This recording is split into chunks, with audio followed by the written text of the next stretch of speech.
What's up guys, it's your host VigiGames and welcome to this week's video. As you can see in the thumbnail and title of today's video, we're going to be continuing our breakdown on how strong is Kingdom Hearts. In this video we're going to be looking at Sora from Kingdom Hearts 2 to determine just how strong he is in this game. Once again, I acknowledge that there are parts in the game where you play as both Roxas and Riku, but once again this video is about Sora. We will get to them in the future.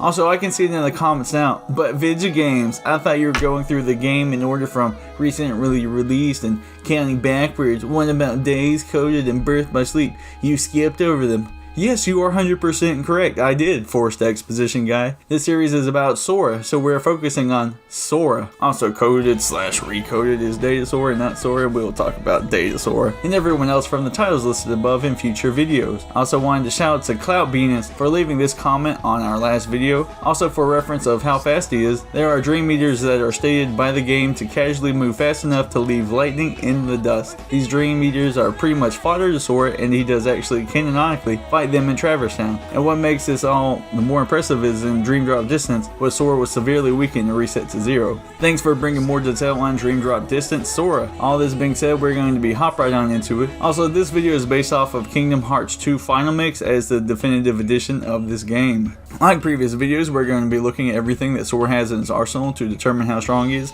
These being Keyblades, magic, summons, transformations, boss fights, and feats. Sora's abilities and feats are impressive in this game. Like always, we might need to reference previous title entries to further understand the feats that he pulls off in this game. First we have Keyblades, with the Keyblade being the iconic weapon of the series, not just with Sora, but majority of the series cast. There will always be a significant priority on the weapon. Like all Kingdom Hearts games, there are several different Keyblades with different stats and attacks and magic alongside having their own abilities. Nothing too out of the ordinary regarding Keyblades in this title, except for one really cool feature that we'll mention later in the video under the transformation section. Honestly, there isn't much else to say about Keyblades regarding Kingdom Hearts 2 Final Mix. Second, we have magic, and returning to this game are the elemental attacks being Fire, Blizzard, Thunder, and Cure, and all of their variants. Two new spells appear in this game with Magnet and Reflect alongside their variant. Reflect magic momentarily summons a spherical shield of light around the user, fending off enemy attacks. And Magnet, when used, it creates a vortex of magnetic force that draws in enemies, dealing continuous damage. The two new spells in Sora's arsenal are fantastic in terms of offensive and defensive capabilities that can and will lead Sora to victory. Also, on top of everything as mentioned earlier, Sora has Cure to heal himself. However, Cure has been nerfed since Kingdom Hearts 1 with a significant cooldown compared to the previous entry. Third, we have summons, once again returning from previous title entries. Sora's summons are as followed: Chicken Little, Genie, Stitch, and Peter Pan, each with their own attacks and abilities that help Sora out tremendously. Honestly, going into full detail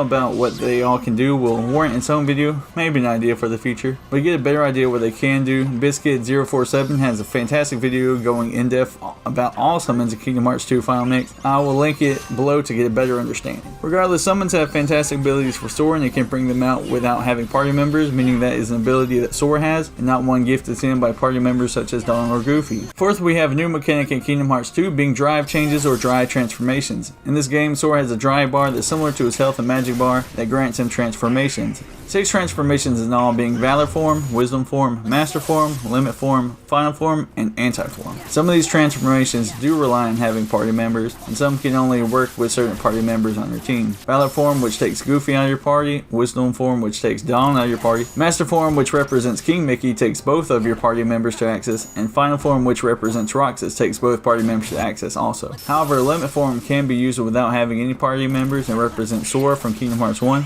and can be triggered like stated above without the use of any party members, being the only dry transformation that does such. Last but not least is the Anti-Form, which represents the darkness in Sora's heart. This form takes both your party members, just like the final Master Form. Unlike the other transformations that can be chosen to transform at will, the Anti-Form will trigger randomly. As mentioned above in the Keyblade section of the video, a cool feature that the dry transformations have is to give Sora the ability to dual wield Keyblades. All forms gain this ability except for Anti-Form, who does the opposite, who loses his Keyblade and chooses to attack with claws. Fifth, we have the boss fights, and Kingdom Hearts 2 Final Mix delivers on them. Like, my god, Nomura brings the heat in this game. Like always, there will be some boss fights that are more impressive than others. That being said, let's hop into these boss fights. Shan Yu is honestly the least impressive of the notable boss fights, but being strengthened by darkness, giving him control over Heartless, makes him a decent adversary for Sora.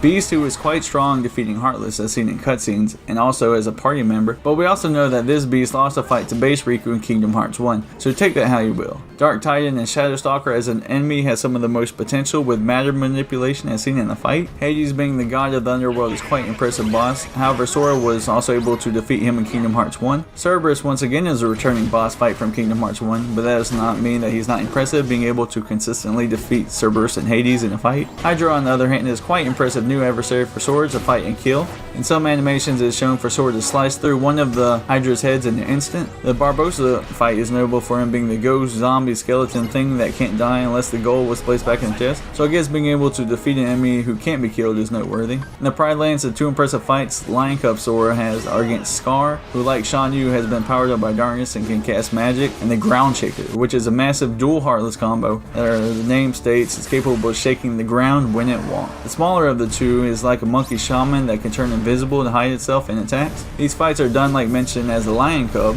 This next boss fight could also be mentioned in the feature section as being the 1000 Heartless encounter in Hollow Bastion. Like it says, Sora fights and kills the 1000 Heartless by himself without the aid of party members. Storm Rider is the end boss of the second encounter in Land of Dragons. This dragon was turned into a Heartless by Xigbar and was sent to destroy the palace. And Mulan even thought this as seen in the cutscene where she explains how we need to warn the Emperor and Li Shang of the Heartless. Genie Jafar has learned some new tricks since we last fought him in Kingdom Hearts 1, with the ability to teleport himself and Sora into an alternate dimension where he throws buildings and debris at Sora. But our boy dodges that shit. I guess you can call the Ursula encounter a boss fight, I guess. Regardless, we once again defeat the Sea Witch, this time in the sing/dance off. Lol. Sora fights off Ansem, transformed Riku, who was capable of defeating Roxas in one shot. We fight Roxas in our heart, who is dual wielding Oathkeeper and Oblivion. Fight Dance with her dance twice and kills him. Fight against Xigbar and his lasers, teleportation, and matter manipulation as he changes the fighting area. Maybe it's an alternate dimension, not sure,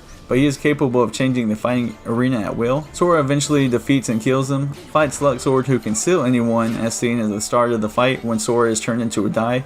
Escapes and eventually kills him, which is impressive as Luxord is one of the bodyguards of Xemnas. The second bodyguard of Xemnas is Saïx, who is insanely powerful. With the power of the moon and his berserker state, Saïx is one of the strongest members of Organization 13. However, he is still defeated and killed by Sora. Next is Xemnas and all his fights and variants. The first fight is a 1v1 when Sora shows that he is more than capable of holding his own against the strongest member of Organization 13. Second, Xemnas absorbs the power of the Fractured Kingdom Hearts and its energy core boss fight, where Xemnas summons this giant bomb, spaceship, aircraft, dragon thing that Sora ends up defeating. And at the top we get the next section of the boss fight. Armored Controller is Armored Xemnas and has the attacks and weapons of the other members of Organization 13 that were killed in this game. Next, after we thought Xemnas to be killed, he comes back as a giant robot dragon thing, where alongside Riku, we chase down the dragon form, attacking it until it is defeated. Once this happens, we get to fight Armored Controller again, which ends exactly as it did the first time, bad for Xemnas. Last but not least, we have the strongest incarnation of Xemnas in his final form. This fight is no joke and takes all of Sora and Riku to defeat him. Just watch this clip. Right, lose it all!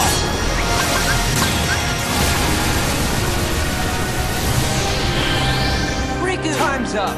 Okay. Six, we have feats. Sora is playing in this game. Obviously, he kills hundreds of thousands of Heartless and Nobodies in this game. He can fly/soar. He has impressive vertical and horizontal jumping capabilities seen in cutscenes. Can run up walls/buildings as seen in the first Xemnas fight. Can cut multiple buildings into pieces as seen in multiple times in Xemnas fights. Is fast enough to dodge lasers and reflect them back at Final Form Xemnas as seen in the last section of the fight against Final Form Xemnas. In the Underworld Coliseum Cup, Sora defeats the following: Leon and Yuffie in the Pain and Panic Cup, Cerberus, again, in the Cerberus Cup, Hercules, a feat seen in Kingdom Hearts 1, in the Titan Cup, Hades in the Goddess of Fate Cup, and finally in the Hades Paradox Cup. Every couple levels you fight the following: Tifa and Yuffie, Pete, Cloud and Tifa, Hades, again, Cloud and Leon, the 1000 Heartless Battle, again, Cerberus for the third time, Cloud, Leon, Tifa, and Yuffie, then Hades for the third time. Throughout the world, Sora can encounter absent silhouettes, which allow him to fight phantom versions of one of the 5 Organization 13 members that were killed in Chain of Memories. These members being Vexen, Lexaeus, Zexion, Marluxia, and Larxene. All being powerful enemies, but were also defeated by Sora in the previous game. Next, Sora can gain access to the Organization 13 replica data fights in the Garden of Resemblance which are said data replicas of every single member of the organization that Sora can fight as many times as he likes. Next is the one-winged angel himself, Sephiroth, who we fight in Radiant Garden, who was also defeated by Sora in Kingdom Hearts 1. Last but not least, we have the granddaddy of them all, Lingering Will, which is the mind of the Keyblade wielder Terra from future prequel title Kingdom Hearts Birth by Sleep.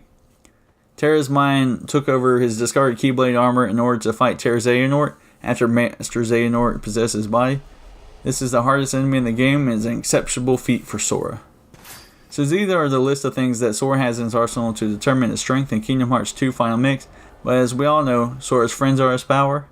I don't need a weapon. My friends are my power. So if you like this video, consider subscribing as we continue to make Kingdom Hearts videos. This is episode 3 in our How Strong is Kingdom Hearts universe. This is your host, VideoGames. Bye!